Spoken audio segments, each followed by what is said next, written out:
tu Manuia o Apia ona fatinga le vai so fapitua le simani mai simani le o Apia fatinga ia so le tato ofisa le tele sala fai le tulangana o ta o series ia ai o na tele Apia ona fa mawina ia le tulanga le vai mo susu fapitua lo fia mai tele susu ni ia vai na le uniform police ni pieni ia lo fa mawina na tole le vai na le mtanga le lo fa Apia ona talia tu tele wala au Apia tu ina mai ole se semana le na ia vai susu fapitua lo tawa le ina ta o tau susu ia vai na gen police le talia tu so se tu ita kwa ka ani in madele tu ile tu langa ile te lenga o ta a tu fata sentanga na vai assunti ni ya o so na tu la fono tau domestic ya lo fa mauna ia le tu langa ni fa o lima so na tu la fono lima le ile vai motava le afia o so na tu la fono ke driving le fa mauna le na maulu ia ma so na tu la fono isi ia le fa mauna ia no maulu na ba ia ta ta maui na a faima ia ai tu la na pe ona ia fa mauna fo ia ta na le vai assunti ni Taton foi le sa tu ina mai ia ni fasili foi tato vai na ni ni filmani no tu langa pe na ia le tato police academy ia si la fia ia la son na fia sa fatino ina ile ground breaking na no ni na ben pe ia sa otto mai ia le agreement wa mai on sa ia tato na bo mai malo sa se fu valo ma sina ia le family le ina Fatimina le ni na wen o tonu fo io le segna ni ma le sa Fatimina ni ma le segna tato malo io lo fa per fata o to mai ia na fa io fo io ta wa bene tato malo ia fia le tu la no le connection le vai na le tise ia ma le taona ese ti na due fatta sima de construction there sai na o ta uma ni Samoa se le fia na o le uma ia tu la mo fa mo tu ia the project supervisor ia o technical areas le pe na ia le kamuta le electrician ia ma le tu la mo pala ia fatta sima security officers ia pe na saying yes to tato implementation agreement. Ya ai tato no le la tu ina tu le no tato ni ya pe fo ni fa facili ke tu ina na. No pero como mole fa ile mai tato mo ni ya. Ya ole pe na uta o le mali mo mali le sa fa pe o na fa so ta ni ya I ole tato office so fa pito ile aso se forma il fa le massime le o le sapala mai ia le fa mai foi le fuduf ia me lo mai na mai se tino mani foi o tu se te meti te to te sama io te ni o fa na so tu la o so na le office so fa pito o le mani lo lua io lo fa mai na sa fa pe ona bala agua ia ile le tato office sala fai ia e tawa lati fo ile mai fai mai sa tawa ia malo moi mai ia le tulama fo ia se mita upu o mana mia ia se so so ni se tamaitit o fa pesa tami mia I tulama o ni o le fe mai na le tato office ai tu civile ni so so ia malesi ta upu ia ta upu fa pe ona le pitia ile le whanama e tuasivi. Ia o se pepe o whapea na whatua whanau ia. Fōlinga mai o le asa whanau i tua. Ia maliwai. Le alaua whatima o le kato Ofisa i tuasivi tūlanga o soseno o lentau. So tayo o tama. I kamotuina mai la tūlanga o le Apia ay Feiloaiga te Feiloaiga Tusitala then you so I'm a 3-year-old Samoa. yeah. Do you have any other information in relation to what happened? Tani nei le I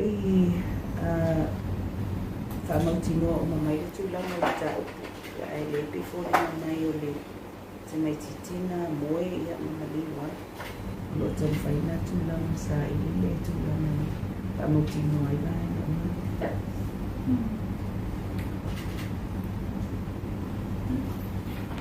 being fasili mo tato No, okay. I have a meta. Ole Tusitala naman nila yung attention mo ulit. Daya Feiloaiga may isita so company Apia o Apia so nga to na ano scam from overseas company ang to Feiloaiga o Apia yung pinagawin ko scam scammers from overseas wa Apia na company niya isang so just trying to find out. Esa wala fiyo komsina I company. Only say o phone tanga le fa. Ya itu nang benar itu scam. Ya le company sa le kate o le Apia itu nang wa ade kupe. Tapi o vaya yo kami na kupe se na ku. Ya le kau na kau se na kupe so le company apa ko o Apia le atau whai toi whamautu mai le tūlanga le whima komsina. Ai tūlanga fo le tau ki lea le mutu le motoa. Kamun mole lau fionga tulanga yung tau domestic whakaulima. Wala si statistics from last week. Ia o le whamomongolo iai peung tu ina mai le tatawai no stats ia o le overall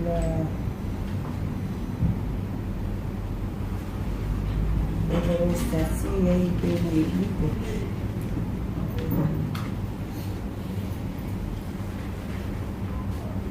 Le whaolima van ia o ta upu tutongo roto I whalele aima van ia o wheesesia ina tau le aima van o wheesesia ina whalele ngā li sifurima le wha ia o le drunkenness ia e fitu o le insulting words e fitu ia o le armed with dangerous weapon ia po le umia leo penga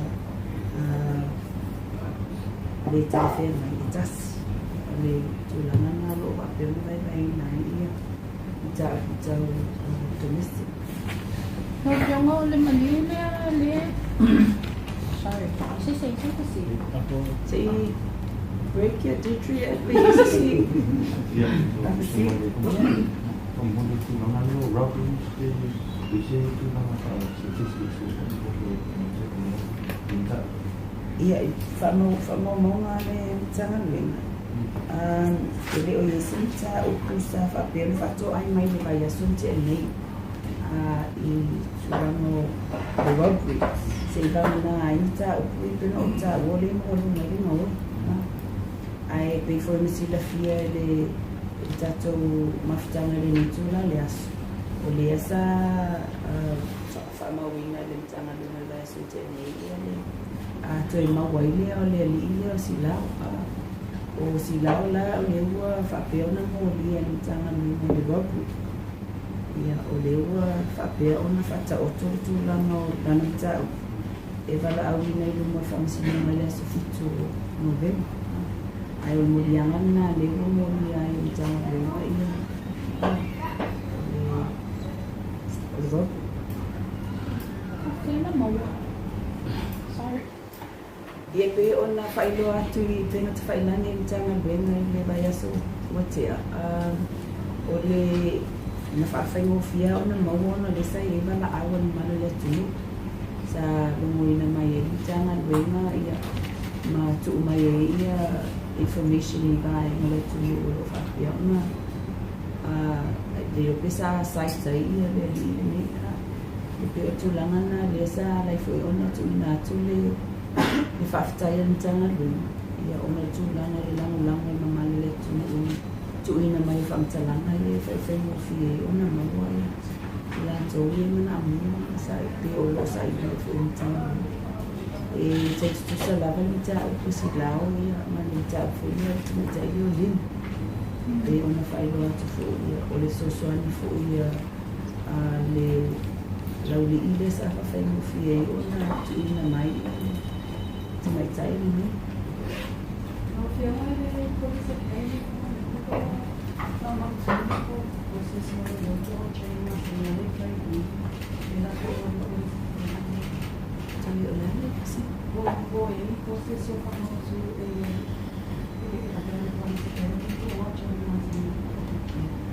O le whaamui ale ai le Police Academy o le a relocate ai ia le vaenga le ta ulitanga le na training unit. O le taimine o le training unit o lo fia ngai ma le tuina atua o ulitanga le na ele ngata I ka komiku courses. Ia a o courses e tau ona o uina ia le awhaina luenga. E au fia I le defensive driving o le operational safety training. Ia MSA for ia. Tūlanga training investigations. O le lai whanui moe o le tui tāpena o ma curriculum to review. Ina ia o atu le taimi e relocate e mai o na whaatini o mai.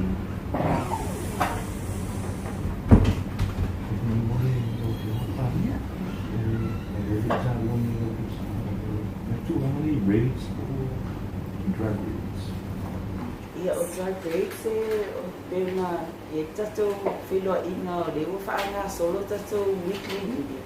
Ia o le tu ina tu li poti e capture ai ma luenga vai aso tene. Ia vai aso lantene. Ia le ese raid an tanga luenga sa patine na. não fiona taman mo tá se ela que se o le maliu le mai sa taua. Is this the same kamai kikila na maliu mai asa? Ia kontau lia yung yun. Last week. Yeah, that's the same. Is this the second kid? Because last week lang sa lo ay hindi ko sila Apia. O kamay kikilo malinis ko lima kasama. O lewa umanga may kay ungali car na release ay lang timo. But it seems like o le fa mo wato lang fiona o lang fa timo susuin. Ia wa le tūlanga ia e le o whapea a sa o le whainua le coroner release o na mai ai leo susu e o le paua tūlanga le ai o le release o tino le festa o tō ai o lo whaanga so lo tūlanga susu e no na na o le whaantaranga o mai ana e whai o tu inatu whaila tāna e taimia wala a lona tāna. O nano, toi malo sila sa may titila ko yung tanong niya katas.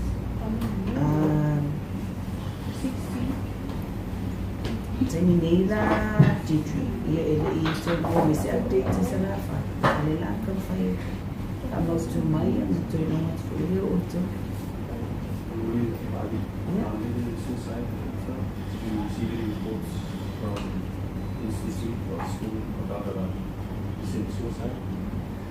So far as per our records of last week there was no reported suicide case.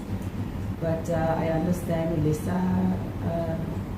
it's one of the matters Lisa raised in a few months consi.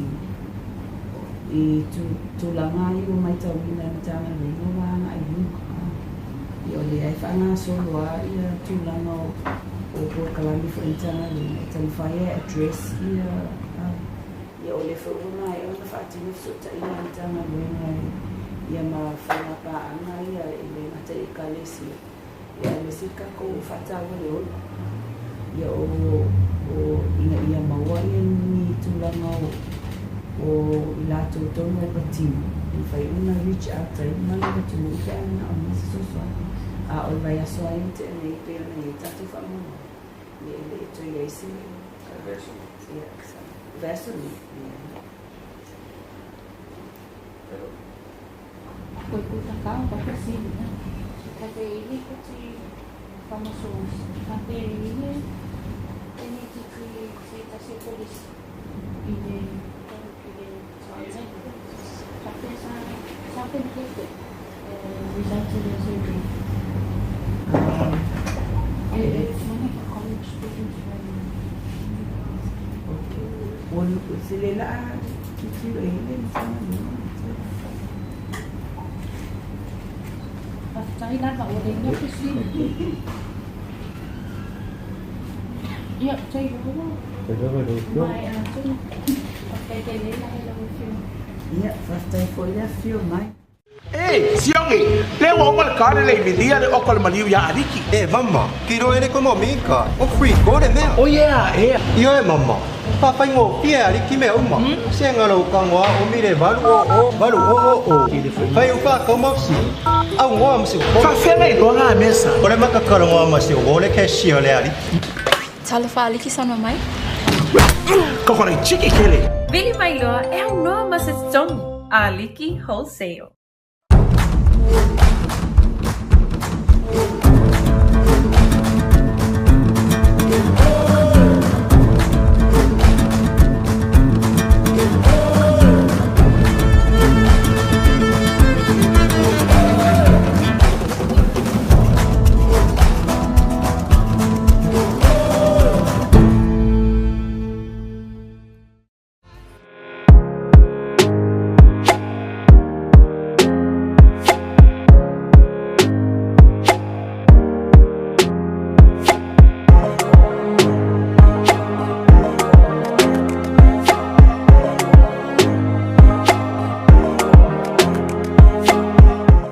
Esi la fia whaiona talala mo saufa patunga tu pereitos I meli maile info@utos.ws mo sau pe Tusitala polo wasiasi fofo ina mātou penga te whailangi o le www.utos.ws e download aile online form. A mai o na whaatumu o na meli maile ina mātou Ofisa whaatasi ai mau ID selua ma lau se eleni I talai lau tunga tupe e mawhai fo ina po e se ata ai la fo mai ina mātou meli. Fafefea pe asi aki le pare. O mawhai nei o na siaki lau pale ni le tato Utos mobile app. Mo I lātou wa ia ia lātou whaapatunga tupe lo te whawhinga luenga. O mawhai fo ina whao ngā au nangal mtala Vodafone pro le Click X e whaata wai au unit e mai lo maota I nei Samoa o atunu e mamau. Utos, smart investments for a better future.